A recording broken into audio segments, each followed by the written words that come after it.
And we start from Parliament House, where the Appointments Committee is still vetting President Akufo-Addo's ministerial nominees. Today, the minority say they'll meet over what Member of Parliament for Wa Central has described as high-handedness of the chair of Parliament's Committee of Appointments during yesterday's voting. It was a chat with Joy News after a controversy at the vetting. Dr. Rashid Pelpo told Joy News that the committee chairman, Joseph Osoiwusu's reaction to a question put to the Energy Minister designate Boachie Ejako was alien to procedures of the House. Mr. Owusu, who is also the first Deputy Speaker of Parliament, prevented Tamale North MP Al-Hassan Suini from asking the minister designate questions about financial impropriety that happened at a Bank of New York, where Mr. Ejako was vice president. Suhini essentially wanted to know when Mr. Ejako was appointed as the vice president of the Bank of New York and when he resigned, obviously to ascertain whether the ministerial nominee was involved in a scandal that happened at the bank. Here's what transpired. The Justice Department in New York filed civil suits against the bank alleging a decade-old foreign currency fraud. Now the question is, Mr. Chairman. Sorry, I have tried earlier, but you go out on social media assaulting that I'm trying to prevent you from asking questions. That's why I'm indulging you. But this is clearly breaching our Rules Order 67. Can you please go on to your question? What has the bank's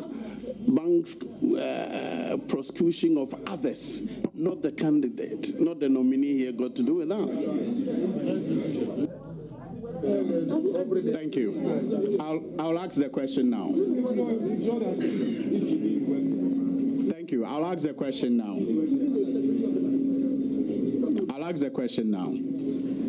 Now, can you, based on this record of the bank that you worked with, at the time that you worked, can you kindly... I guess I may also need to address an aspect of the question that you asked. That, yes, you said he's claiming that he worked at a particular location. If indeed he worked there, that seriously is questioning the integrity of the person. And unless you have evidence to prove that he didn't work there, you cannot phrase the question that way. Clearly very offensive. Colleague, and I was not here in the morning. I don't know what the chairman is talking about, but I will plead with you that in formulating and framing your questions, please be very careful and address your mind to our rules of procedure. With respect to you. I hope you take a cue and please be advised. Go on. Thank you. So the foundation still stands.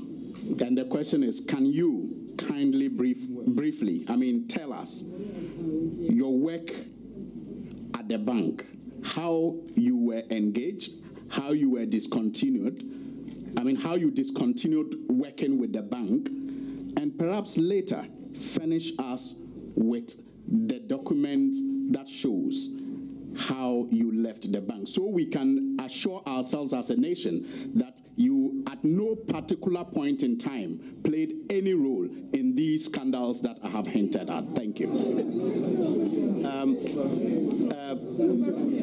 Your question, the last, is overruled.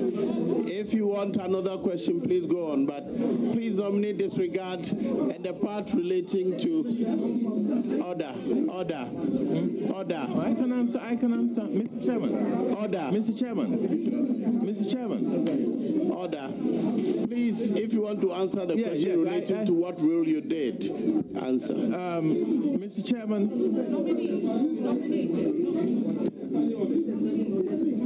Nominee, hold on. The majority leader wants to come in. Hold on.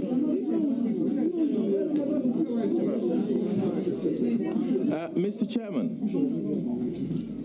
I'm very glad that the honorable member started by saying that the Bank of New York is a large organization. The Bank of New York operates in 125 countries. The money laundering issues of 2007 and 2005 and 2007 happened in London, a totally different jurisdiction from New York, where I was.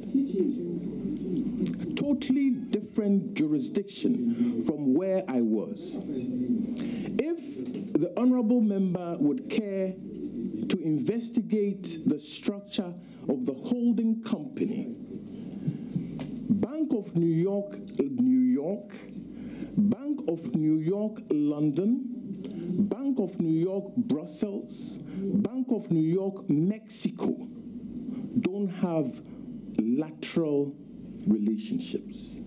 We all report to the holding company of the Bank of New York, New York, New York. It beats my imagination, therefore, that a case that happened outside my jurisdiction and a case for which was investigated and specific individuals held accountable and prosecuted without my name ever being associated with the business becomes an issue. The Ashantis have a proverb.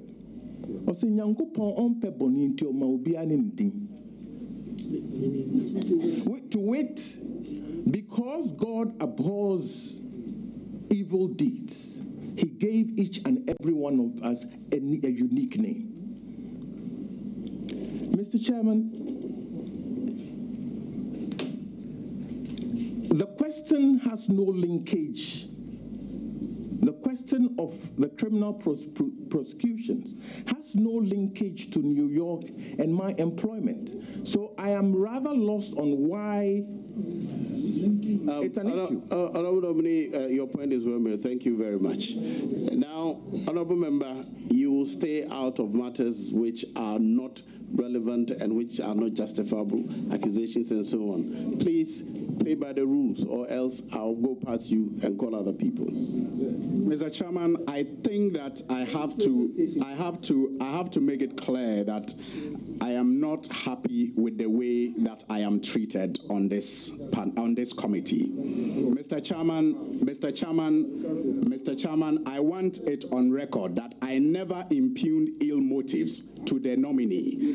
I simply referred to scandals and sought to find out how he left the bank, so we assure ourselves that he had no role in those scandals, because a vice president was held responsible and he also left as vice president. I never impugned ill motive, I never accused him, and I would like that to be on record that I am not happy about the way you have treated me on this committee. Honorable Suhini, you're not ready to ask a question, I'll move on to my next question. No, I've ruled you out. I'm asking another person too. What kind of rudeness is this? Honorable Cabo.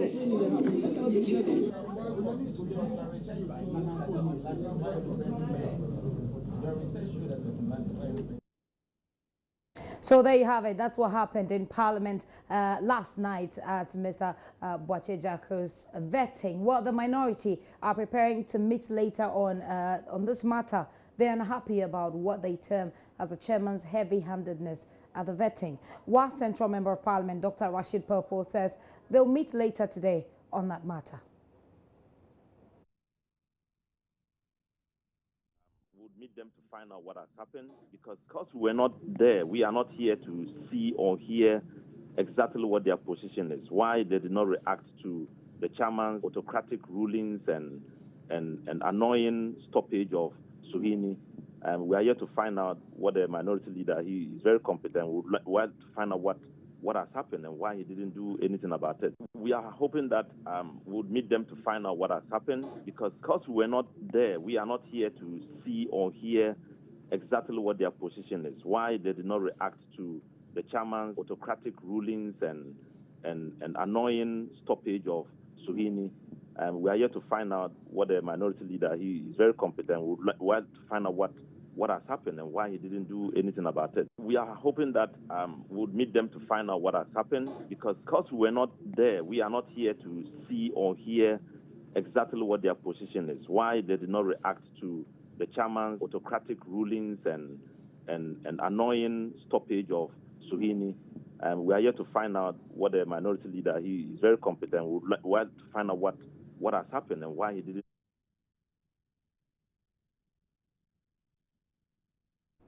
Mr. Rashid Pelpo there vetting last night. The chairman, Joe Osei-Owusu, has defended his actions. Well, he's been speaking to Elton Brobe this morning.